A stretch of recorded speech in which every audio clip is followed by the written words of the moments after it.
La province du Haut-Katanga fait face à une insécurité qui d'ailleurs commence beaucoup plus à diminuer ces derniers temps grâce aux efforts de Jacques Kiaboula. Mais ces derniers temps, est victime des diabolisations, victime de beaucoup d'attaques. Nous allons essayer d'en parler aujourd'hui dans cette émission de cryptage avec un natif du Katanga. Celui-là, c'est Ewing Yanda. Bienvenue, Monsieur Ewing. Merci Jean-David pour l'invitation, surtout pour ce qui est de notre province, le Haut-Katanga. Voilà, votre province, mais chaque fois quand on vous reçoit, vous parlez beaucoup plus de la politique et précisément d'envol. Qu'est-ce qui vous a beaucoup plus poussé pour parler aujourd'hui du Katanga? Bon, en fait, je suis porte-parole national du parti Envol. Et donc, vous m'invitez dans le cadre de ce qui est... Envol, même au niveau du Katanga, il y a encore des difficultés pour s'installer. Hein? Pas du tout. Nous sommes un parti vraiment implanté sur l'étendue de la République démocratique du Congo. Mais là, au Katanga, on ne sent pas ça. Vous avez vu récemment la descente. J'ai été à Likasi, à Kolwezi, j'ai demandé 2-3 personnes s'ils connaissaient Envol. Ils se demandent Envol. Ils connaissent que la personne des Délices Sanga, mais pas Envol. Pas du tout. Le parti est implanté. Vous avez vu la manifestation qu'a tenue récemment l'honorable Délices Sanga au Katanga. Il y avait de l'engouement et donc nous-mêmes, nous avons en fait beaucoup milité pour implanter le parti au niveau du Grand Katanga et donc le parti est implanté sur la République démocratique du Congo et partout ailleurs. Et maintenant, le Katanga aujourd'hui, c'est comme si on ne veut plus de Kiaboula, compte tenu de ce qui se passe au niveau des réseaux sociaux. Il est beaucoup plus attaqué ces derniers temps. Bon, en fait, je crois que le gouverneur Kiaboula, en fait, n'appartient plus à sa famille politique de lors qu'on exerce les fonctions de l'État. Et je crois que le plus important, c'est que tout le fils, en fait, du Haut-Katanga, quand on parle du Haut-Katanga, on ne parle pas seulement des originaires. Et donc, on parle de tout le Haut-Katangais. Tous ceux qui vivent dans le Haut-Katanga ont l'intérêt aujourd'hui de soutenir, en fait, le jeune gouverneur Kiaboula. De les soutenir même s'ils n'arrivent pas à répondre aux besoins de la population. Évidemment. Écoutez, si le gouverneur ne répond pas aux besoins de la population, je crois que la société civile est là, l'opposition est là, il faut en fait décrier les actions. Mais en fait, ce qui est très malheureux, c'est que ce soit des gens de sa famille politique qui le combattent pour des intérêts mesquins. Mais je crois qu'aujourd'hui, en fait, en toute sincérité, vous savez, nous au niveau du parti Envol, avec notamment l'honorable Délices Sanga, nous ne faisons pas la politique de l'Autriche. Et donc, pour les intérêts de la nation ou encore de la province, il faut aujourd'hui se dire des choses de façon plus véridique que le gouverneur Kiaboula, depuis qu'il est là, René, en fait... Qu'est-ce qu'il a fait de spécial, Kiaboula, qui est là, si ce n'est que peut-être l'abattage médiatique, il est là, il est sous le plan, il est plus visible médiatiquement que sur terrain. Et aujourd'hui, si déjà on commence à voir certains notables du Haut-Katanga commencent beaucoup plus à s'attaquer à Kiaboula, c'est qu'ils ne se retrouvent pas dans ce qu'il est en train de faire. Bon, je crois que nous devons aller dans la sincérité. Je ne suis pas le porte-parole du gouverneur de province. Je suis venu répondre... Oui, mais vous êtes né au Katanga, vous vous intéressez à la politique au katangaise, vous vous intéressez aussi au gouverneur au Katangais. Je suis en train de répondre, mais vous avez tendance à me couper chaque fois, Jean-David. J'ai dit que je ne suis pas le porte-parole du gouverneur, encore moins de sa famille politique. Mais je suis un homme politique bien connu, porte-parole national du parti Envol. Je vis dans le Haut-Katanga avec ma famille, bien que je sois porte-parole national ici. Et donc, nous avons l'intérêt aujourd'hui de dire les choses telles qu'elles sont et véridiquement. Je crois que Jacques Kiaboula, depuis l'avènement en fait, de sa prise de pouvoir comme gouverneur de province, a donné l'espoir à cette jeune province du Haut-Katanga par rapport à ses prédécesseurs. Il y a en fait, par exemple, plusieurs kilomètres de routes qui ont été asphaltées. Vous avez de routes qui ont été construites. Vous avez en fait des nids de poules qui depuis un temps avaient détérioré toutes les routes du Haut-Katanga, particulièrement de Lubumbashi, qui ont à ce jour été en fait refaites, ces routes là-bas. Vous avez des initiatives comme ça. Moi, je crois qu'il faut accompagner des gens qui ont la volonté de faire en fait en sorte que la province se développe, mais que aussi la population en bénéficie. Donc le gouverneur Jacques Yabula, vous avez des lampadaires sur le long en fait de route au niveau de Lubumbashi et même partout ailleurs.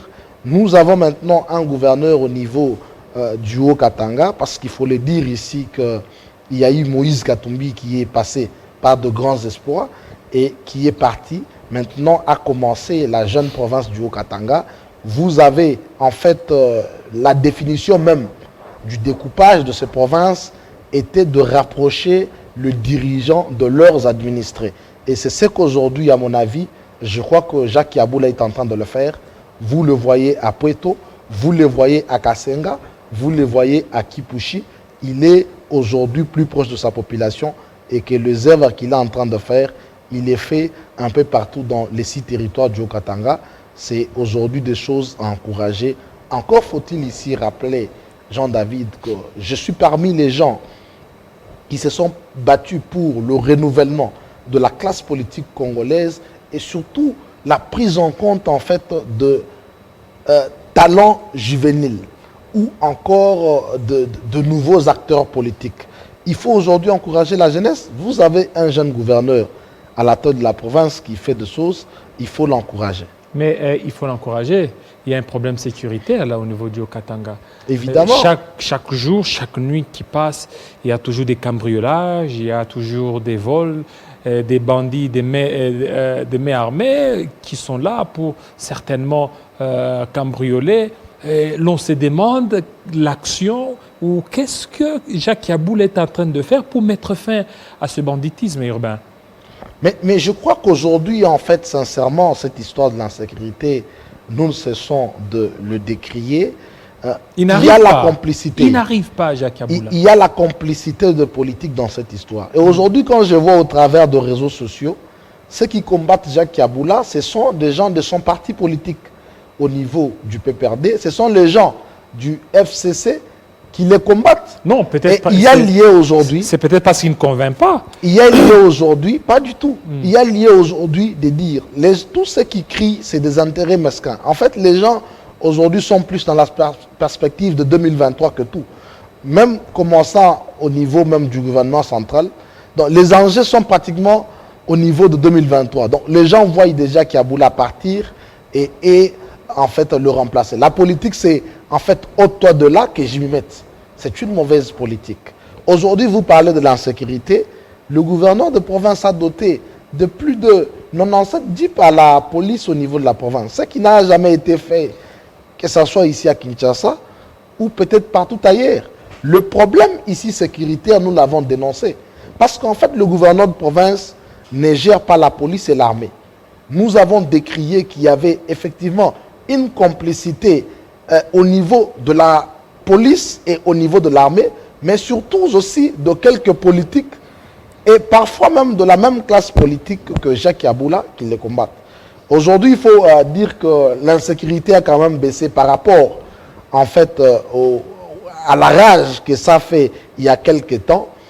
Vous avez vu récemment, ce qui a étonné d'ailleurs la population haut-katangaise, un bandit du nom de Kabengele qui a été en fait appréhendé, le plus grand bandit qui a tué, qui a en fait laissé nos familles dans la désolation.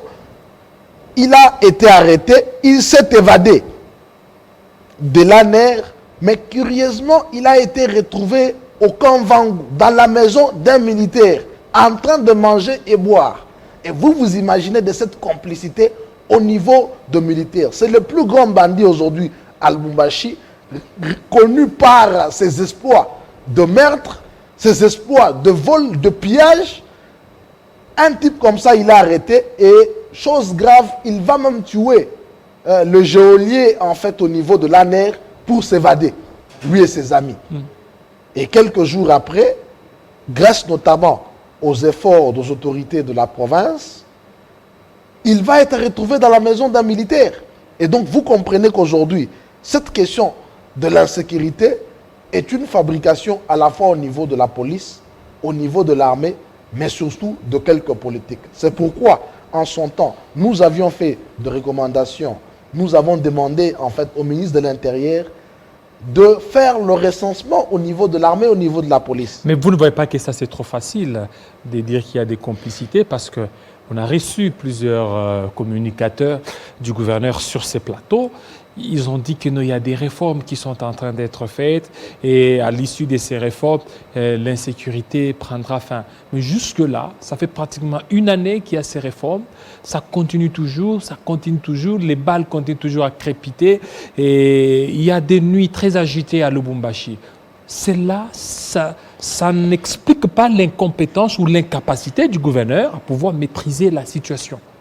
D'abord au niveau de Lubumbashi, et aussi ailleurs, à Likasi, aussi à Kambove.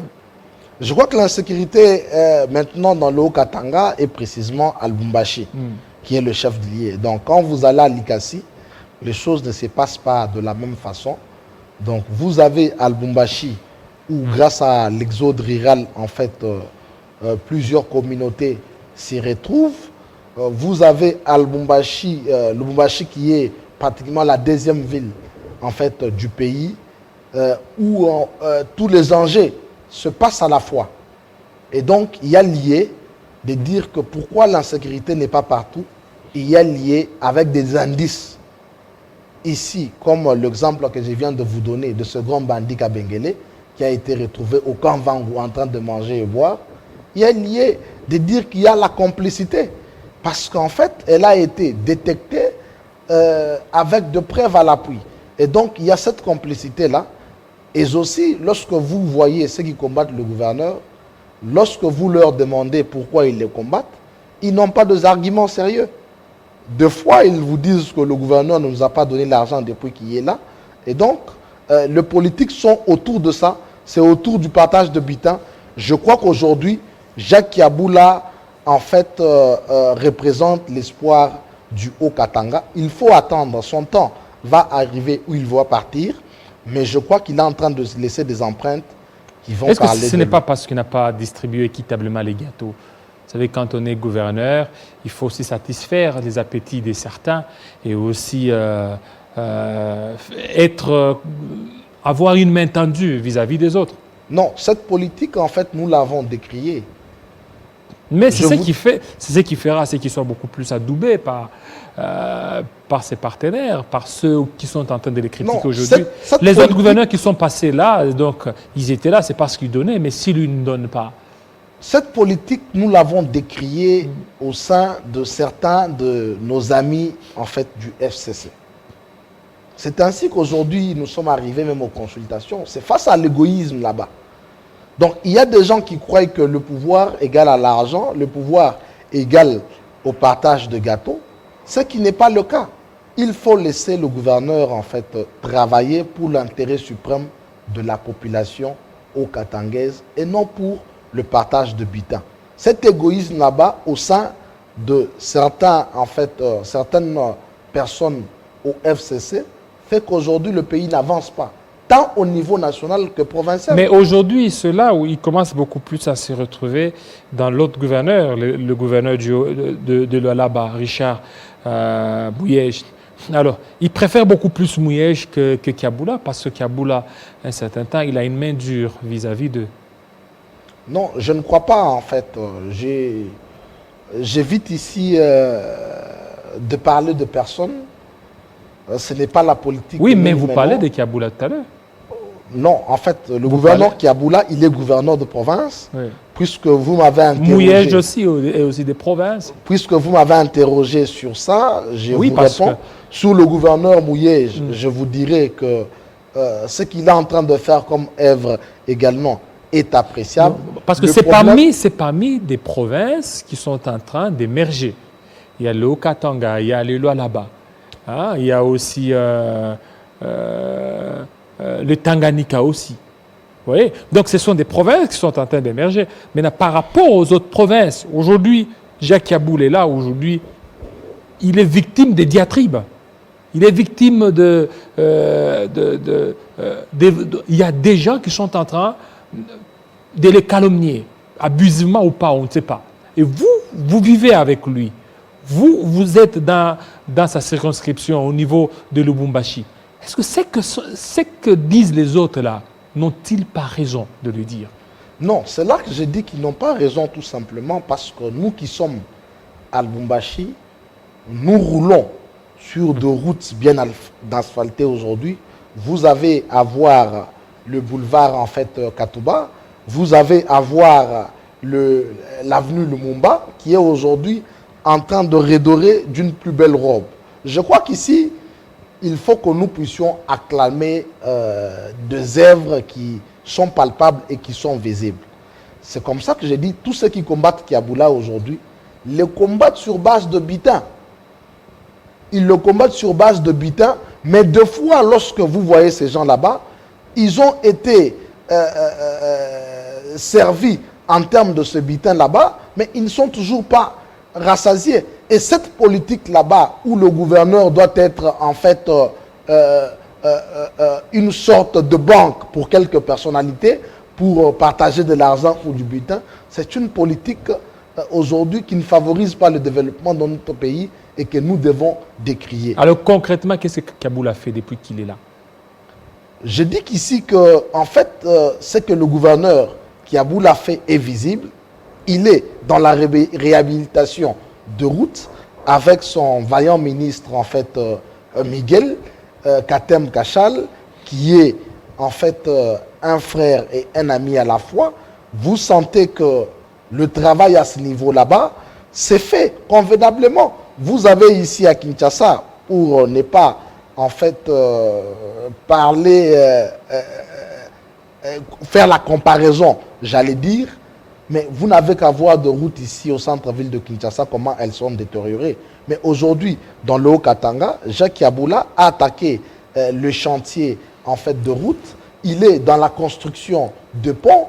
Il est en fait dans l'agriculture. Je vis ici. Je connais l'ONG Maman Espoir du Congo, qui d'ailleurs m'a servi moi quelques hectares pour cultiver. Le gouverneur aide avec les engrais. Vous a servi quelques hectares, voilà pourquoi vous êtes en train de parler en bien. Mais Jacques Yaboula, il vient de remanier son gouvernement.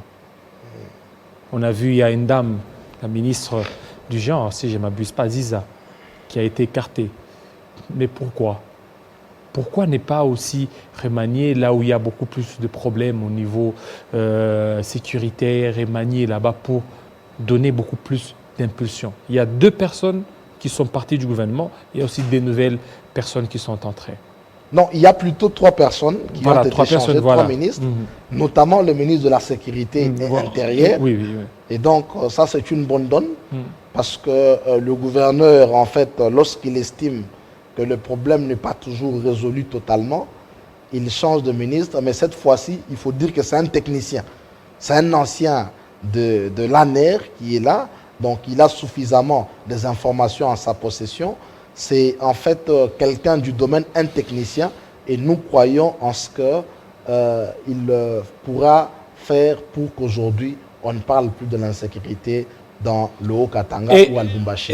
Mais vous avez en fait encore le ministère de Mines qui a été changé. Nous avons, de ce côté-là, il faut dire véritablement que le ministre qui était là, en fait, on ne savait pas s'il existait ou pas. Donc il y a ce secteur qui est changé. Je crois que le nouveau ministre Kenge qui est arrivé va encore innover beaucoup plus au niveau de mines, surtout que le code minier a été changé en faveur des Congolais. Il y a aussi le ministère des Affaires sociales qui a été changé. C'est le gouverneur, en fait, le chef de la politique au niveau de la province. C'est lui qui apprécie ses collaborateurs. Voilà, c'est lui qui apprécie, mais il est aussi accusé de pouvoir fermer l'œil par rapport à des activités politiques. S'il s'agit de l'UDP, c'est Jacques Yaboula les laisse par rapport aux autres partis. Pourquoi? Il veut avoir aussi de la place. Bon, ça, en fait, je crois que ce sont des affirmations un peu gratuites. Moi-même, au niveau de l'envol, je tiens de meeting à Lubumbashi. Mais l'UDPS est beaucoup plus à l'aise que les autres partis. Je ne crois pas, je ne crois pas. Tout le parti au niveau du Haut-Katanga, mon parti en vol, je vous dis que nous tenons de meetings. Oui, mais parce que vous ne dérangez pas. De temps en temps. C'est parce que vous ne dérangez pas. Pas du tout. Nous faisons l'opposition. Parce que vous n'êtes pas une épine. Si vous étiez une épine, vous auriez dû commencer à vous interdire. Nous sommes dans l'opposition républicaine et lorsqu'il y a des choses que le gouverneur peut faire, en fait, qui ne sont pas dans l'intérêt de la population, nous allons le décrier. Mais ici, lorsqu'il y a des choses à acclamer, nous les acclamons, comme aujourd'hui nous sommes en train de dire qu'il faut laisser le gouverneur Jacques Yaboula accomplir en fait son rêve au niveau du Haut-Katanga, parce que nous voyons que depuis qu'il est là, il a de la volonté et nous sentons la force juvénile en lui pour rendre le Haut-Katanga, si pas la première, mais parmi les plus belles provinces de notre pays. Voilà, pour terminer, vous répondez dans quelques secondes. Dans quelques secondes seulement. L'ensemble pour la République, le parti politique de Moïse Katumbi Tchapoué. Et pourtant, vous aviez beaucoup plus lutté ensemble avec Katumbi avec votre président qui était le secrétaire général d'ensemble. Évidemment. Aujourd'hui, il ne fait plus partie de ce parti politique de Moïse Katumbi. Vous ne vous mettez pas à marge du combat de Katumbi. Pas du tout, on ne se met pas à marge. Moïse Katumbi a créé son parti politique. Nous avons notre parti politique en vol. Nous continuons à collaborer avec Moïse Katumbi dans le cadre en fait de l'intérêt suprême de la nation. Nous allons collaborer avec quiconque, de quelle que soit sa classe politique, mais qui estime que nous pouvons avancer ensemble à la nation. Et donc, entre Délice Esanga et Moïse Katumbi, rien ne va de mal, rien de mal n'est. Vous avez vu récemment comment Moïse a accueilli Délice Esanga à Lubumbashi avec le G13. Donc, les relations se passent bien, tout se passe bien, en toute liberté. Moïse Katumbi a son parti politique, nous avons le nôtre et il n'y a aucun problème. Merci, il n'y a aucun problème. Merci. Merci beaucoup de votre passage, surtout la promptitude avec laquelle vous avez répondu. Vous venez fraîchement de Lubumbashi. Et voilà, bon séjour ici à Kinshasa. Restez branchés sur nos antennes des Télé 50. À très bientôt.